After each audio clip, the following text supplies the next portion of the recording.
September 18th, 1943, 5:12 a.m. Western Pacific, 40 nautical miles east of Formosa. The darkness is thinning, but not yet gone. A low band of gray sits on the horizon like an unfinished thought. Twin Nakajima Sake engines rumble steadily through the still morning air as Lieutenant Commander Masao Sakamoto of the Imperial Japanese Navy Air Service rests one gloved hand on the throttle quadrant of his Mitsubishi, a 6M5 Model 520. His aircraft vibrates gently beneath him, a living machine humming with restrained purpose. The smell of hot oil and canvas insulation fills the cramped cockpit. Radio static crackles in his headset like distant rain. Below the sea is a flat sheet of steel, broken only by the long shadows of dawn. Above a high veil of cirrus, clouds glows faintly, promising clear skies and perfect visibility for the patrol. Formation tight. Sakamoto says calmly into his Type 96 radio set. His voice is smooth, practiced, carrying the quiet authority of a veteran who has survived more dogfights than most men in his squadron have even imagined. We sweep east, then south. Routine reconnaissance. No American fighters expected this far out. Around him, 5 other Zeros hold formation with mathematical precision. Petty Officer First Class Hiroshi Tanaka flies slightly below, and to the right, his aircraft's green-gray paint still fresh from recent maintenance aboard the carrier Junyo. Ensign Koji Mori, barely 20 years old, keeps his distance too wide, betraying a nervous eagerness that Sakamoto notices but does not yet correct. They are hunting shadows this morning, or so they believe. At 5:16 a.m., aboard the heavy cruiser, Tone operating several dozen miles behind the patrol line, Commander Kenji Watanabe stands on the open bridge wing with binoculars pressed to his face. The sea air is cool and carries the faint tang of diesel exhaust from escorting destroyers. He watches the eastern horizon, waiting for confirmation that American air activity remains as sparse as recent intelligence suggests. Reports indicate the Americans are conserving pilots, Watanabe says to his operations officer, Lieutenant Takashi Endo. Their training pipeline is weak. Their replacement quality has declined. Endo nods, adjusting his cap against the rising wind. We have seen it ourselves, Commander. Many of their aviators panic under sustained engagement. It is not arrogance alone that shapes these words. It is experience filtered through selective memory. Early victories, enemy mistakes. The comforting logic of superiority reinforced again and again in briefing rooms, heavy with cigarette smoke and tactical maps. At 5:19 a.m., Sakamoto glances down at his fuel gauge. Plenty. His Zero feels light eager. He nudges the control stick forward, dipping slightly to inspect a patch of ocean where sunlight is beginning to fracture the darkness into pale shards. You can hear the engines, he thinks. Not his own alone, but the chorus of 6 machines slicing through the dawn. It is a sound that has meant dominance for years. Tanaka's voice cuts into the calm. Lieutenant Commander bearing 085, high-altitude reflection, possible contact. Sakamoto squints against the growing light. At first there is nothing, then a flash. Not sunlight on water. Something else. Something moving. Hold formation, he orders. His heart rate does not change. Not yet. At 5:21 a.m. aboard the fleet carrier, USS Princeton, Lieutenant Junior Grade Daniel "Danny" Harper climbs into the cockpit of his Grumman F6 F3 Hellcat. The deck beneath his boots vibrates as Pratt & Whitney R-2800 double Wasp engines roar to life along the launch line. Flight deck crew in colored jerseys move with choreographed urgency, signaling, guiding, shouting above the thunder. Harper tightens his shoulder harness. Sweat already beads at the base of his neck despite the cool air. He is 24 years old. a farm boy from Nebraska who learned to fly by chasing the horizon. His squadron commander, Lieutenant Commander Robert Gaines, leans close to the cockpit edge. Intel says routine patrol, likely light resistance. Stay sharp anyway. Harper nods. He does not speak. He listens to the engine's deep pulse, feels the aircraft straining forward against its chocks like a predator held on a leash. At 5:24 a.m., Sakamoto finally sees it clearly. A single dark silhouette against the brightening sky, larger than expected, angular, climbing with deliberate purpose. One American fighter, he announces. We will engage. Tanaka Mori break right and cut off his descent. Others with me. There is a faint ripple of amusement in his tone. 6 against 1. A brief exercise before breakfast. The Zeros fan out like hunting falcons. At 5:26 a.m., Harper's Hellcat surges off the Princeton's flight deck, tail lifting as the ocean rushes toward him and then falls away. Wind slams against the canopy. The altimeter needle begins its steady climb. He banks east, scanning the sky through polarized goggles. Radio chatter fills his ears. Call signs, bearings, routine patrol instructions delivered in clipped, confident voices. You are alone up there, he tells himself. But alone does not mean weak. At 5:29 a.m., the two forces close the invisible distance between them. The sun breaks the horizon in a blinding arc of gold. Shadows dissolve. Reality sharpens. Sakamoto rolls his Zero into attack position. His 20mm Type 99 cannons are armed. The American pilot below appears slow to react. Just another inexperienced flyer, Mori mutters over the radio. At this moment, no one in the Japanese formation believes disaster is minutes away. The rising sun burns away the last fragile strands of night. By 5:30 a.m., the sky over the western Pacific has transformed into a vast, pale canvas streaked with gold and high-drifting cloud. Visibility stretches for miles in every direction. It is perfect flying weather. It is perfect killing weather. Lieutenant Commander Masao Sakamoto eases his Mitsubishi A6M50 into a shallow dive, keeping the lone American fighter centered in his reflector gun sight. The Zero responds like an extension of his own body. Years of training and combat have fused instinct with machine.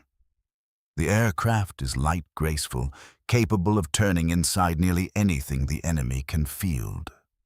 This is what he believes. This is what he has been taught. Distance closing, he reports calmly. We attack in sequence. Do not rush the firing solution. Petty Officer, First Class. Hiroshi Tanaka acknowledges with a brief click of his radio switch. His own Zero vibrates with growing anticipation. He can see the American aircraft more clearly now. It is bulkier than the Wildcats he fought earlier in the war. Its wings are thicker. Its fuselage seems almost oversized, like a farm tool built for strength rather than elegance. Clumsy Tanaka mutters. It will not outmaneuver us. Ensign Koji Mori feels his pulse hammering beneath his flight suit. This is only his third operational patrol. He remembers instructors describing American pilots as brave but technically inferior. He remembers stories of early victories told in mess halls, thick with cigarette smoke and laughter. He wants to prove himself worthy of those stories. At 5:32 a.m., inside the cockpit of his Grumman F6F3 Hellcat, Lieutenant Junior Grade Daniel Harper hears the first faint distortion in his radio headset. It is not speech. It is a burst of static shaped by interference. He shifts slightly in his seat, scanning the sky above his canopy frame. You can feel something is wrong before you see it, he will later think. The air itself seems tense, charged. His Hellcat climbs steadily through 7,000 feet. The Pratt & Whitney R. 2800 engine roars with deep, relentless power. oil pressure steady. Cylinder head temperatures within range. Ammunition counters full. 6 Browning .50 caliber machine guns wait in silence inside the wings. Then he sees them. 6 glinting shapes diving out of the sun, bandits high. Multiple contacts. Harper transmits his voice controlled but urgent. Bearing 070, I am alone. There is no immediate reply. His squadron remains several miles behind him, still forming up after launch. At 5:33 a.m., Sakamoto observes the American pilot's reaction. Instead of panicking, instead of turning blindly or diving for the sea, the Hellcat rolls sharply onto its side and begins a controlled spiral descent. The movement is smooth, calculated. Interesting, Sakamoto murmurs. He has some skill. Commander Kenji Watanabe aboard the cruiser Tone receives the first fragmentary contact report through fleet communications. He listens with mild curiosity as signalmen relay updates across the bridge. The morning wind whips at his uniform. The smell of sea spray mixes with the metallic tang of naval machinery warming to the day's operations. 1. American fighter engaged by patrol unit, the communications petty officer announces. Lieutenant Commander Sakamoto leading. Watanabe lowers his binoculars and allows himself a faint smile. A routine engagement, a small reaffirmation of superiority. At 5:34 a.m., Tanaka closes within firing range. He squeezes the trigger. Twin streams of tracer fire arc through the air, glowing orange against the brightening sky. The Hellcat jinks violently at the last second, bullets slicing harmlessly past its tail. Tanaka blinks in surprise. He anticipated my attack, he says. Maintain discipline. Sakamoto replies. He cannot evade forever. But even as he speaks, a subtle unease begins to form. The American aircraft is not fleeing in a straight line. It is drawing them downward, away from their altitude advantage, into a complex pattern of turns and climbs that feels almost deliberate. At 5:36 a.m., Harper forces his breathing to remain steady. Sweat trickles down his spine despite the rush of cool air through the cockpit ventilation vents. He checks his rearview mirror mounted above the canopy. Zeros everywhere. Their narrow wings flash in the sun like blades. You are outnumbered, he reminds himself. But you are not helpless. He pushes the Hellcat into a steep climb, then abruptly reverses direction in a maneuver practiced countless times during training exercises over the deserts of California. The heavier American fighter groans but holds its energy. The engine's massive horsepower becomes his shield. At 5:37 a.m., Ensign Mori overshoots his attack run. He pulls too hard on the control stick. His Zero shudders on the edge of a stall. Careful, Tanaka warns. Do not underestimate him. Mori feels a flicker of fear. It is small, quickly buried beneath determination. From the cruiser, Tone Commander Watanabe receives another update. Engagement continuing longer than expected, the signalman reports. Watanabe frowns slightly. Longer than expected is not the same as dangerous. Not yet. At 5:38 a.m., Sakamoto finally fires. His cannons thunder. The recoil vibrates through the aircraft's frame. He watches the tracers converge on the Hellcat's left wing. At the last possible instant, Harper rolls inverted and dives. The shells pass just above him. The first warning has been given, but no one in the Japanese formation truly understands it. By 5:39 a.m., the sky is no longer a place of promise. It has become a tightening arena of noise speed and sudden danger. Sunlight flashes off spinning propellers and vibrating canopy glass. Contrails begin to form in thin white scars across the upper air. The sea below, calm only minutes ago, now seems distant and irrelevant. Everything that matters exists within a few thousand feet of altitude and within seconds of reaction time. Lieutenant Commander Maso Sakamoto pulls his Mitsubishi A6M5 into a climbing turn, trying to regain the advantage he expects to hold. The American fighter has refused every predictable pattern. It does not spiral down in panic. It does not level off in surrender. Instead, it climbs again with surprising strength, the deep roar of its engine echoing even through the thin atmosphere between them. That machine has power. Petty Officer. First Class Hiroshi Tanaka reports strain creeping into his voice for the first time. It climbs faster than I anticipated. Sakamoto says nothing at first. He studies the Hellcat's movement with narrowed eyes. The aircraft banks sharply, then accelerates through a shallow dive before pulling upward in a smooth, energy-preserving arc. It is not the frantic maneuvering of a novice. It is deliberate, controlled, a methodical shaping of the battlefield.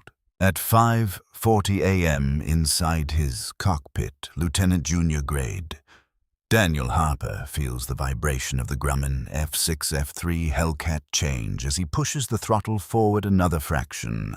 The engine responds like a living beast. He can hear the supercharger whine beneath the thunder of pistons. The control stick is firm in his gloved hand. Sweat blurs the edges of his vision, but his focus remains razor-sharp. You can hear them behind you, he tells himself. You can almost feel their guns searching for your back. He glances at the ammunition counters. Still full, he has not fired a single round. Not yet. At 5:41 a.m., Ensign Koji Mori spots an opening. The American fighter has just completed a steep climb and seems momentarily exposed. Mori dives aggressively, lining up his gun sight with intense concentration. His finger tightens on the trigger. Tracers streak forward in twin blazing lines. Harper jerks the Hellcat sideways in a high-speed roll. The bullets rip through empty sky. At the same instant, he pulls into a tight vertical loop, trading altitude for position. The heavier American aircraft should not turn this sharply.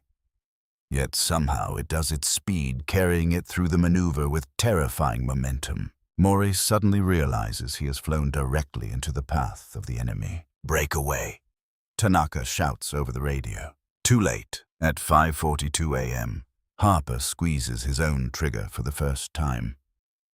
6 Browning .50 caliber machine guns erupt with a deafening hammering rhythm. The entire airframe shudders as streams of glowing rounds surge outward. The smell of cordite and hot metal floods the cockpit. The tracers walk across Mori's Zero, from wingtip to fuselage. For a fraction of a second, nothing happens. Then smoke blossoms from the engine cowling. Flames follow. Mori's voice fills the radio in a burst of disbelief. "I am hit! I am hit!" His aircraft begins to spin, one wing torn by impact. The morning sky swallows him as he plunges toward the distant sea. Silence follows. A terrible, sudden silence. At 5:43 a.m., Sakamoto feels the first true shock ripple through his mind. One pilot lost. In the opening minutes of a 6-against-1 engagement. This is not how such encounters unfold. "Regroup," he orders sharply. "Maintain altitude advantage. Do not pursue individually." But discipline has already begun to fray. Tanaka banks hard in anger, diving toward the Hellcat with renewed determination. 2 other Zeros follow instinctively, their formation dissolving into fragmented arcs of pursuit. Inside his cockpit, Harper does not celebrate. He does not even register triumph. There is only the next threat, the next angle. The next calculation measured in seconds and yards. "You are still outnumbered," he reminds himself again. At 5:44 a.m., far behind the engagement zone, Commander Kenji Watanabe aboard the cruiser Tone receives the first confirmation of loss. The signal man's voice is tight as he reads the decoded transmission. 1-0 down. Cause unknown. Watanabe lowers his binoculars slowly. The wind on the bridge now feels colder. He exchanges a glance with Lieutenant Takashi Endo. Neither man speaks. There is no panic yet, only the first crack in a carefully constructed certainty. Back in the sky, the Hellcat climbs again, sunlight blazing across its dark blue wings. The remaining Japanese fighters close in from multiple directions. Gunfire flashes like summer lightning. Engine noise builds into a continuous thunder that seems to shake the very air. This is no longer a routine encounter. This is the moment the unexpected becomes real. At 5:45 a.m., the sky has become a violent geometry of intersecting flight paths. Sunlight flashes in blinding bursts off polished metal and taut fabric control surfaces. The sea below is now a distant abstraction, a cold, indifferent surface waiting to receive the consequences of every decision made above it. The air smells faintly of burned propellant and overheated engines. It vibrates with the layered thunder of radial pistons pushed to their limits. Lieutenant Commander Masao Sakamoto forces his breathing into a steady rhythm. The shock of Ensign Koji Mori's loss has not yet turned into fear, but it has stripped away the illusion of ease. His Mitsubishi A6M50 responds instantly as he rolls into a steep descending turn, trying to re-establish coordinated attack geometry. Discipline, timing, mutual support. These are the foundations of Japanese aerial doctrine. Tanaka climb and circle Sakamoto orders. We compress him from above and below. Do not chase him alone. Petty Officer. First Class Hiroshi Tanaka hears the command but does not fully absorb it. Mori's spinning aircraft still burns in his memory. Anger pushes him forward. He dives after the American Hellcat, his finger already tightening on the trigger. Inside the cockpit of his Grumman F6F3 Hellcat Lieutenant Junior Grade. Daniel Harper senses the shift immediately. The formation is no longer unified. 1-0 is climbing cautiously. 2 are converging from opposite bearings. Another has committed fully to pursuit. They are starting to make mistakes, Harper thinks. At 5:46 a.m., Tanaka opens fire from extreme range. The Type 99 cannons spit brilliant streams of tracer shells that arc across the sky. The Hellcat shudders as fragments of metal strike its tail section. Warning lights flicker briefly on Harper's instrument panel. A cable somewhere behind him has been nicked.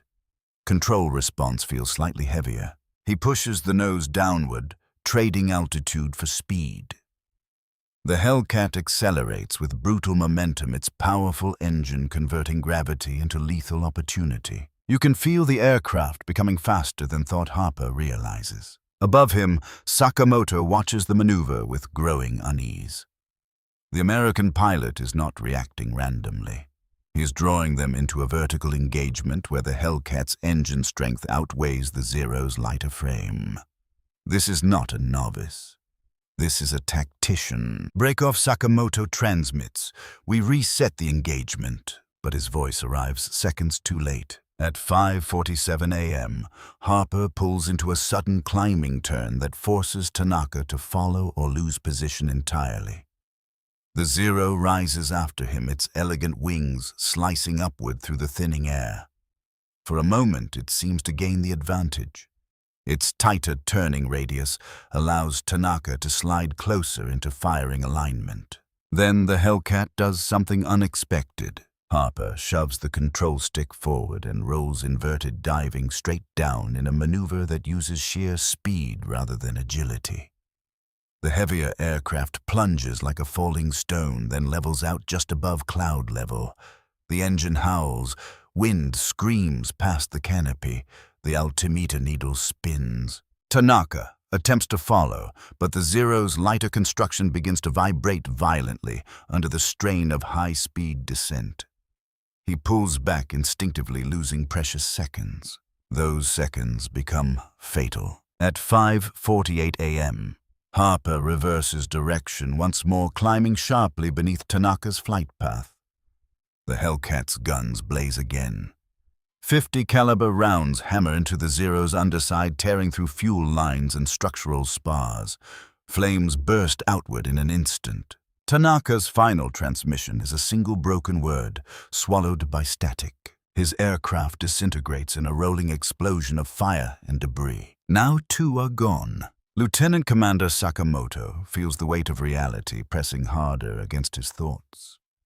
He has underestimated not only the machine, but the man controlling it. His remaining pilots are skilled, but they are losing cohesion. Training has prepared them for numerical advantage. It has not prepared them for sudden reversal. At 5:49 a.m., aboard the cruiser, Tone Commander Kenji Watanabe receives confirmation of the second loss. This time, there is no attempt to soften the report. Another Zero destroyed. American fighter still operational. Watanabe grips the bridge railing until his knuckles whiten. The early morning wind now carries the distant echo of anti-aircraft drills from escorting destroyers. Routine sounds suddenly feel ominous. Signal carrier group he orders. Advise caution. Something is not as expected. Back in the sky, the remaining Japanese fighters tighten their formation, circling warily. The Hellcat climbs once more into the sunlight, its silhouette framed against a vast, brilliant sky that now feels hostile and unpredictable. The encounter has escalated beyond control. Misjudgment has become momentum. At 5:50 a.m., the engagement reaches a threshold that no one in the Japanese formation is prepared to acknowledge.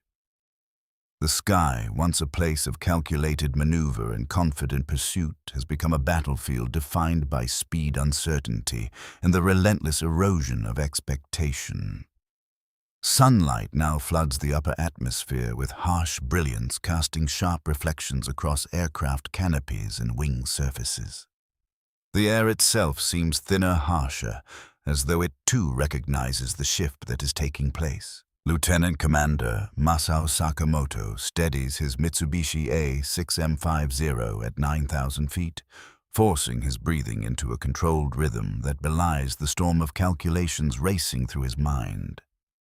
2 aircraft gone. The engagement stretched far longer than doctrine predicts. The American pilot remains aggressive, precise, and unnervingly calm. He watches the dark blue Hellcat climbing once more, its radial engine roaring like a challenge. There is no panic in its movement, no hesitation, only deliberate intent. This is the turning point, a quiet voice within Sakamoto's thoughts suggests. But you cannot yet name it. He refuses to give that thought shape. Maintain altitude separation, he orders. We attack in pairs, no individual pursuit. We wear him down. 3 Zeros respond with disciplined acknowledgments. Their formation tightens no longer a loose hunting pack, but a wary, defensive circle. The arrogance that filled the air at dawn has begun to drain away, replaced by a cold, professional focus. At 5:51 a.m., inside his cockpit, Lieutenant Junior Grade Daniel Harper feels the Hellcat shudder slightly as wind buffets its broad wings. He checks his gauges again. Fuel sufficient. Engine temperature rising but manageable. Ammunition still heavy in the wings.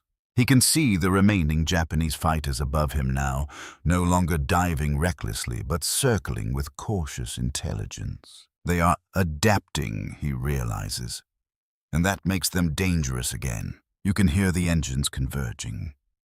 The layered roar builds into a pressure that seems to squeeze the chest and blur the edges of thought. Every movement now must be exact. Every second must count. At 5:52 a.m., one of the remaining pilots, Chief Petty Officer Kenji Arai, decides to break formation despite Sakamoto's instructions. He has flown combat since the early days of the Pacific War. He has seen American pilots falter, seen their machines burn. He cannot accept the idea that a single opponent could reverse the natural order of engagement. I will finish him, Arai transmits. Before Sakamoto can countermand the decision, Arai dives. The Zero cuts downward in a steep controlled descent, its narrow wings slicing through sunlight like blades. Arai lines up his gun sight with grim determination. He believes speed and surprise will compensate for any advantage the Hellcat possesses. At 5:53 a.m., Harper notices the dive instantly. He does not attempt to evade immediately. Instead, he holds course for a fraction of a second longer than instinct recommends, drawing the Zero deeper into commitment. The Hellcat's engine note deepens as he prepares to act. This is where it changes, he thinks. At the last possible moment, Harper rolls hard to port and pulls into a climbing barrel turn that converts horizontal speed into vertical dominance. The Hellcat surges upward, its powerful engine overcoming the drag of altitude. Arai struggles to match the maneuver. The Zero can turn tightly, but it cannot sustain the same energy and prolonged vertical engagement. Their flight paths cross in a fleeting instant of violent possibility. Harper fires. The 6 Browning machine guns unleash another devastating burst. Tracers tear through Arai's cockpit canopy and engine cowling. The Zero erupts into flames, spiraling away in a widening arc of smoke. A third aircraft lost. At 5:54 a.m., Sakamoto feels the undeniable truth pressing against his discipline. This is no longer a contest of numbers. It is a contest of momentum and adaptation. The American pilot has seized both. For the first time since dawn, he considers disengagement. But pride, duty, and operational expectation form barriers stronger than steel. Regroup, he orders, once more, his voice tighter than before. We maintain pressure. Far behind the combat zone, Commander Kenji Watanabe aboard the cruiser Tone receives the 3rd casualty report. The signalman's hands tremble as he passes the message upward through the chain of command. Watanabe stares at the horizon where distant aircraft contrails now mark the unseen battle. The early confidence that defined the morning has evaporated. In its place grows a realization that the situation has already begun to slip beyond recovery. Back in the sky, the Hellcat levels off sunlight blazing across its scarred fuselage. The remaining Japanese fighters circle warily, their once certain advantage transformed into fragile resolve. No one says the word defeat, but the turning point has already passed. At 5:55 a.m., the battle has lost any resemblance to routine patrol. The sky feels crowded with consequence. Thin white vapor trails drift like ghostly markers of vanished aircraft. Smoke stains the upper air in dark smudges that twist slowly in the morning wind. The sea below, still deceptively calm, reflects fragments of flame and falling debris that vanish before they can be understood. Lieutenant Commander Masao Sakamoto tightens his grip on the control stick of his Mitsubishi A6M50. His gloves are damp with sweat now, despite the rush of cold air streaming through the cockpit vents. 3 pilots gone. 3 aircraft destroyed by a single opponent whose tactics grow more confident with each passing minute. This is no longer about victory, he thinks. This is about survival and containment. He forces his voice to remain steady as he transmits new orders. We disengage briefly. Reform at higher altitude. We attack again together. But even as the command travels through the crackling static of the Type 96 radio network, confusion begins to spread. The engagement has fragmented. Distances between aircraft shift rapidly. Sun glare obscures silhouettes. Fear creeps into the spaces where discipline once held firm. At 4:56 a.m., Chief Petty Officer Daiichi Kuroda, one of the remaining Zero pilots, struggles to locate his leader. His eyes dart across the blinding blue sky. Engine noise surrounds him from every direction. He can hear the American fighter somewhere behind his left shoulder, but he cannot yet see it. You can feel the enemy without seeing him, Kuroda realizes with rising dread. You know he is close. inside his Grumman F6F3 Hellcat. Lieutenant Junior Grade. Daniel Harper senses the same chaos, but interprets it differently. Where his opponents experience confusion, he sees opportunity. His training has emphasized independence, energy management, and aggressive initiative. These principles now guide every movement he makes. He checks his instruments again. The Hellcat has taken minor damage. Control surfaces respond slightly slower than before. Oil temperature continues to climb. Ammunition counters show that he has expended more than half his rounds. You cannot keep this pace forever, he reminds himself, but he also knows the psychological balance has shifted. The Japanese pilots are reacting now instead of dictating. At 5:57 a.m., Kuroda finally spots the Hellcat streaking across his forward field of vision. He banks sharply to pursue, ignoring Sakamoto's order to regroup. Desperation overrides doctrine. He fires a short burst from his cannons, the recoil shaking his aircraft violently. Harper feels the impact of near misses as fragments of metal tear through the Hellcat's right wingtip. The aircraft shudders. Warning vibrations ripple through the control column. For the first time, he senses how thin the margin truly is.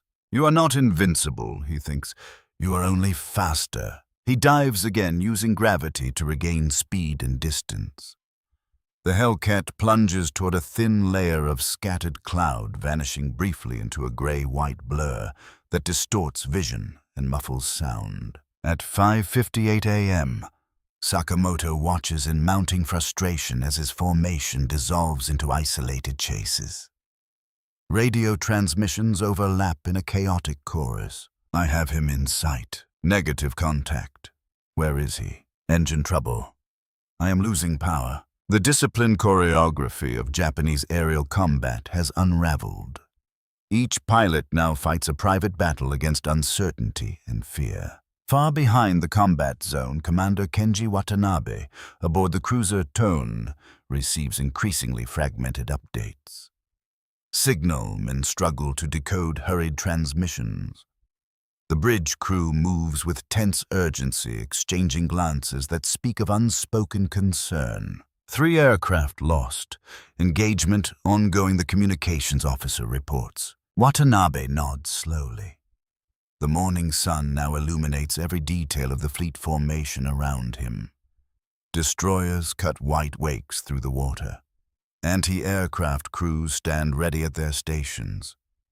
Yet the true danger exists far above, beyond direct reach. At 5:59 a.m., the Hellcat bursts out of the cloud layer and climbs sharply once more. Harper spots Kuroda struggling to maintain speed after the high-power dive. The Zero's lighter engine cannot match the sustained thrust of the American fighter. The moment demands a decision. Harper commits. He rolls into position, squeezes the trigger, and unleashes another concentrated burst. The tracers strike Kuroda's fuselage just aft of the cockpit. Fuel ignites instantly. The Zero becomes a falling torch. A 4th aircraft destroyed. Shock ripples through the remaining Japanese pilots. Their radio channel fills with stunned silence, broken only by static and the distant roar of engines. The encounter has become a crisis. Decisions made in the next minutes will determine whether any of them return. At 6 a.m., the morning sky over the Western Pacific has transformed into something unrecognizable from the calm expanse of less than an hour earlier. Smoke drifts in long, dark ribbons. Burning fragments of aluminum and canvas fall in slow spirals toward the sea. The light itself feels harsher, now glaring off oil slicks that spread across the water like wounds. The battle has reached a point where the original purpose of the patrol no longer exists. What began as a routine reconnaissance sweep has become a desperate struggle to escape the consequences of misjudgment. Lieutenant Commander Masao Sakamoto steadies his Mitsubishi A6M50 at nearly 10,000 feet. His aircraft vibrates more noticeably now. He has been at full combat power far longer than anticipated. The engine temperature needle creeps upward. Fuel reserves, once abundant, have begun to decline with unsettling speed. He scans the sky for the remaining members of his patrol. Only one responds to his call sign. Chief Petty Officer Shunji Takeda, report position. Sakamoto transmits. A strained voice answers through layers of static. I am 2,000 feet below you. Visual on enemy intermittent. Ammunition low. The reality settles like cold steel.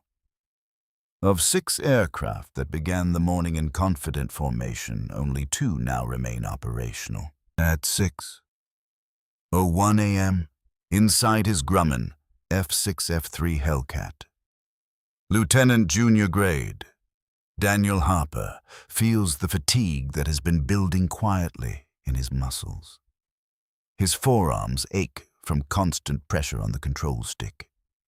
His eyes burn from wind glare and concentration. The cockpit smells of hot insulation and spent gunpowder. He glances at his ammunition counters again. One wing nearly empty, the other half full. Fuel still sufficient but no longer generous.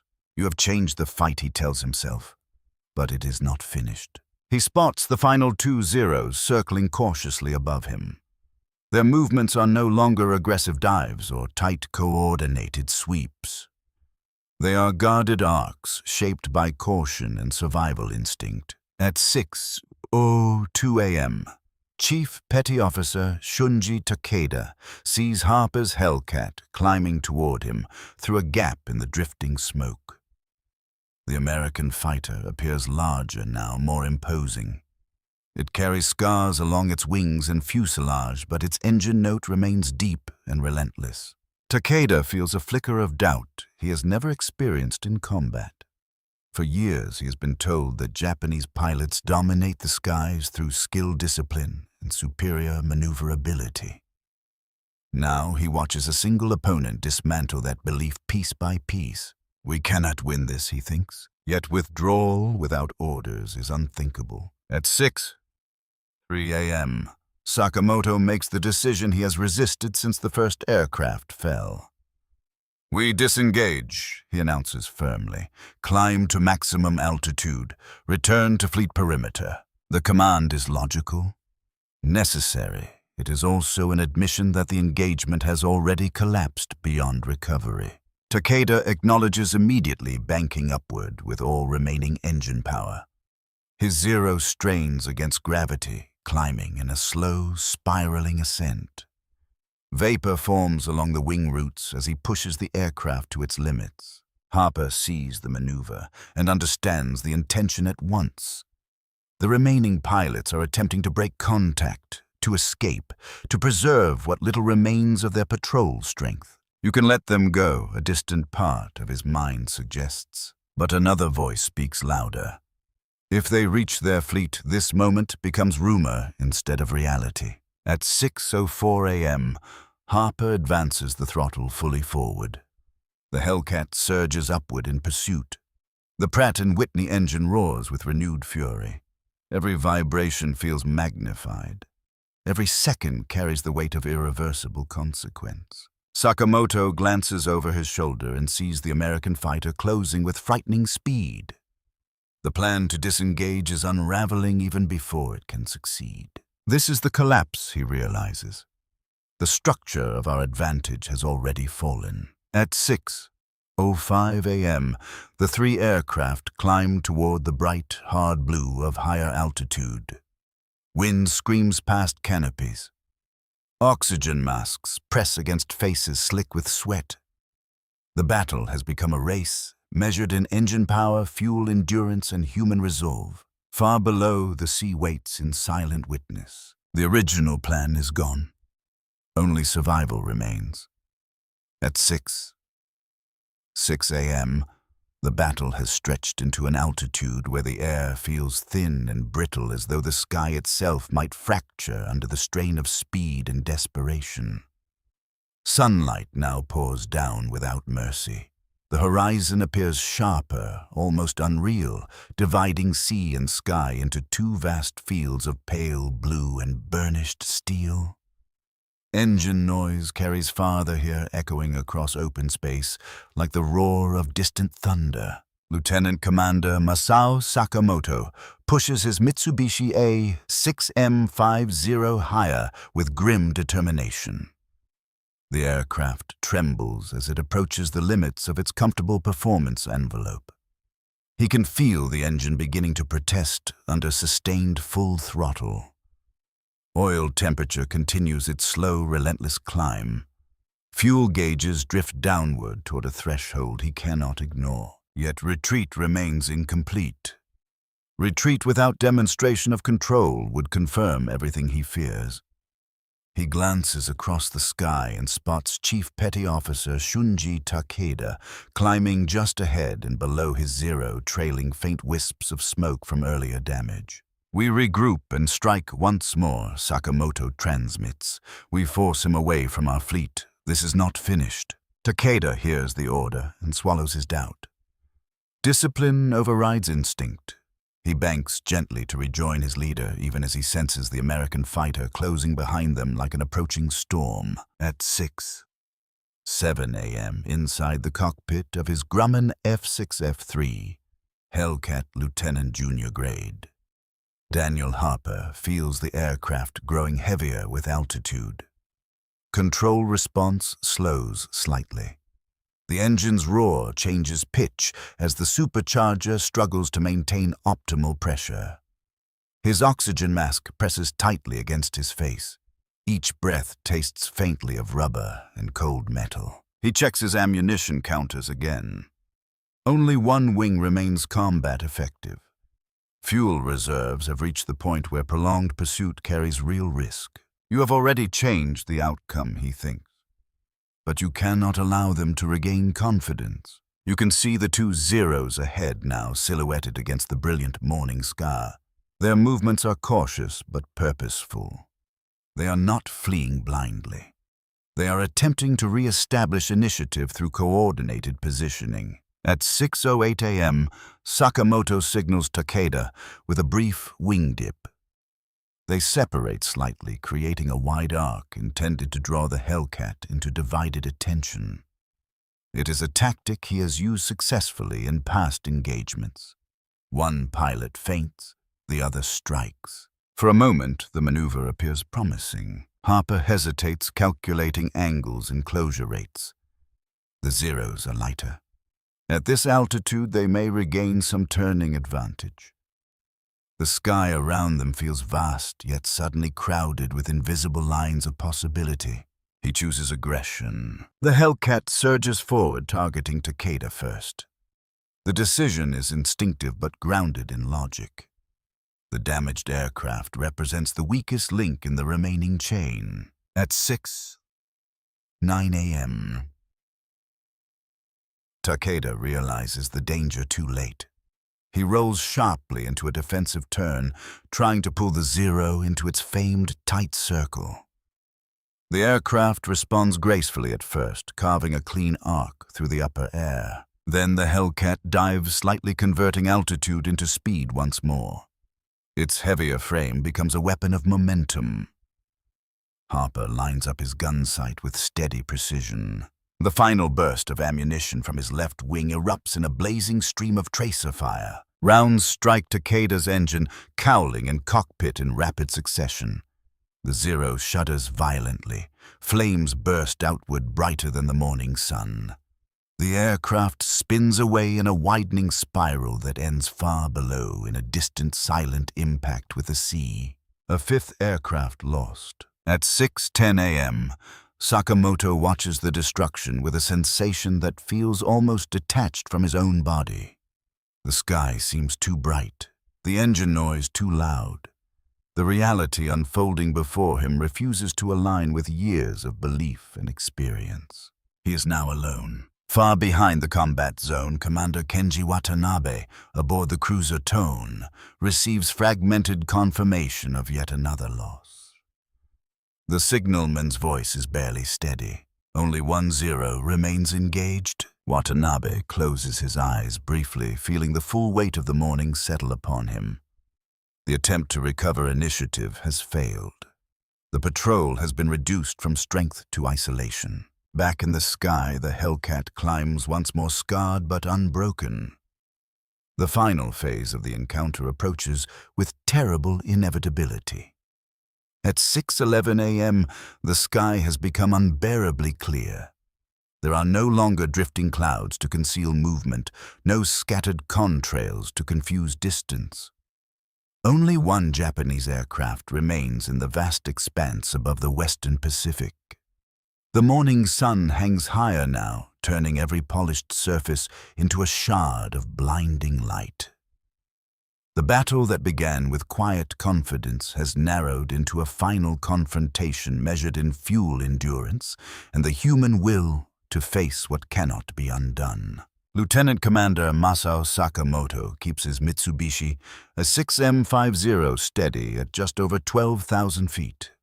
The aircraft feels lighter now in a way that is both liberating and terrifying. He no longer needs to coordinate with a formation. There are no voices in his headset except the faint hiss of radio static. The absence of his fellow pilots presses in around him like a physical force. He checks his instruments with disciplined precision. Fuel low, but not yet critical, engine temperature fluctuating near the upper limit. Ammunition still available. Control response intact. You can still fight, he tells himself. But another thought rises beneath that resolve. You cannot change what has already happened. At 6:12 a.m. Inside his Grumman F6F3, Hellcat Lieutenant Junior Grade Daniel Harper senses the shift in atmosphere even before he confirms visually that only one opponent remains. The sky feels quieter.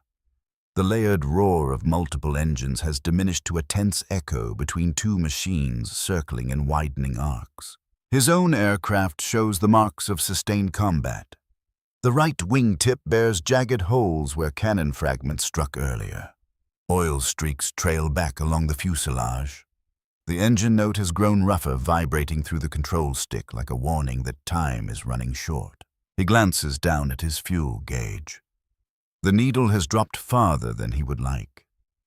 The distance back to the carrier fleet stretches across an ocean that suddenly feels immense. You have pushed this as far as it can go, he thinks. Yet the final engagement remains unavoidable. At 6:13 a.m., Sakamoto turns deliberately toward the Hellcat, abandoning any pretense of withdrawal. The decision is not driven by tactical advantage. It is driven by necessity. To flee now would confirm the collapse of everything he has believed about training doctrine and national strength. To fight offers at least the possibility of preserving dignity in defeat. He transmits a single message on the patrol frequency. This is Lieutenant Commander Sakamoto. Continuing engagement. Far below, the sea glints in silent witness. At 6:14 a.m., Commander Kenji Watanabe, aboard the cruiser Tolan, receives that transmission relayed through fleet channels. The words are calm, controlled. Yet they carry an undertone that Watanabe recognizes immediately. It is the sound of a man who understands he has crossed a threshold from which return is uncertain. Watanabe lowers his binoculars slowly. Around him, officers move with subdued urgency. No one speaks loudly. Even the mechanical sounds of the ship seem muted beneath the weight of unfolding reality. Back in the sky, the two aircraft close the distance between them. Sunlight flickers across their canopies like warning signals. Wind howls past wings that have endured more strain in 1 hour than many endure in an entire campaign. You can hear your own heartbeat now, Harper realizes.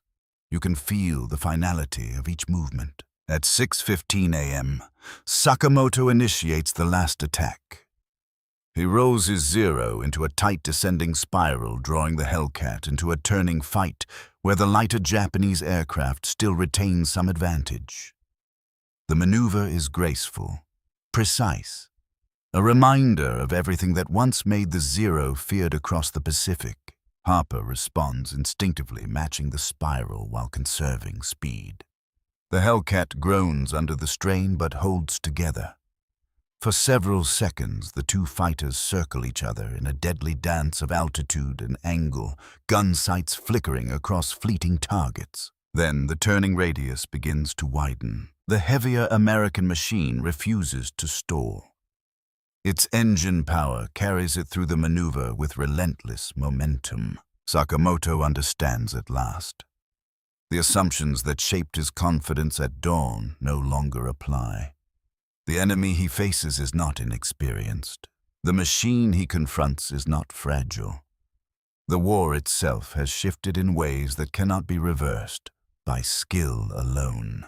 This is the moment of realization. He feels it settle into his thoughts with terrible clarity. At 6:16 a.m., the Hellcat climbs above him, sunlight blazing behind its wings. The end approaches. At 6:17 a.m., the final engagement begins under a sky that feels impossibly vast. The morning sun now dominates the horizon, casting long white reflections across the ocean far below. The air has lost the chaotic thunder of earlier combat. Instead, it carries a tense and focused vibration, the sound of two engines pushed beyond comfort and into necessity. Smoke trails from damaged metal drift slowly upward, as if even gravity has grown uncertain. Lieutenant Commander Masao Sakamoto tightens his harness and steadies his breathing. His Mitsubishi A6M50 has endured everything he could demand of it. The aircraft still responds, but only just. The control stick feels heavier in his hand. The engine's once smooth rhythm has become uneven, a mechanical pulse that threatens to falter if pushed too far. He glances once at his ammunition indicator. Enough for one decisive exchange, perhaps two. You are alone now, he acknowledges within his thoughts. This is the cost of every assumption that came before. At 6:18 a.m., Lieutenant Junior Grade Daniel Harper forces his aching arms to remain steady as he banks his Grumman F6F3 Hellcat into position above the last remaining Zero. The cockpit is stifling despite the rush of cold air. Sweat stings his eyes. His oxygen mask feels suffocating. The engine temperature needle trembles dangerously close to red. Fuel continues to drain. Ammunition nearly exhausted. You cannot prolong this, he tells himself. It must end now. Below him, Sakamoto initiates one final maneuver. He rolls his aircraft into a sudden climbing turn, attempting to reverse the vertical advantage and bring his guns to bear before the Hellcat can respond. For a brief moment, the Zero's legendary agility returns. The aircraft arcs upward in a graceful curve that slices across the sunlit sky. Harper reacts instantly. He dives slightly, converting altitude into speed, then pulls into a shallow climb that places him just outside Sakamoto's firing solution. The two fighters pass within a few hundred yards of each other, close enough for each pilot to glimpse the other's canopy, flashing in reflected light. You can almost sense the human presence across that distance. Two men bound by machinery and decision, separated by history and belief. At 6:19 a.m., Sakamoto fires. His Type 99 cannons thunder in short, controlled bursts. Shells streak toward the Hellcat, tearing fragments from its left wing root. The American fighter shudders violently. Warning vibrations surge through Harper's control column. For an instant, he fears the aircraft will break apart. It does not. The Pratt & Whitney engine roars in defiance, dragging the damaged machine forward with raw mechanical strength. Harper squeezes his trigger for the final time. 6. Browning machine guns unleash their last coordinated burst. Tracers cut through the bright morning air and strike the Zero along its engine cowling and fuselage. Fuel ignites in a sudden violent bloom of fire. Smoke engulfs the cockpit.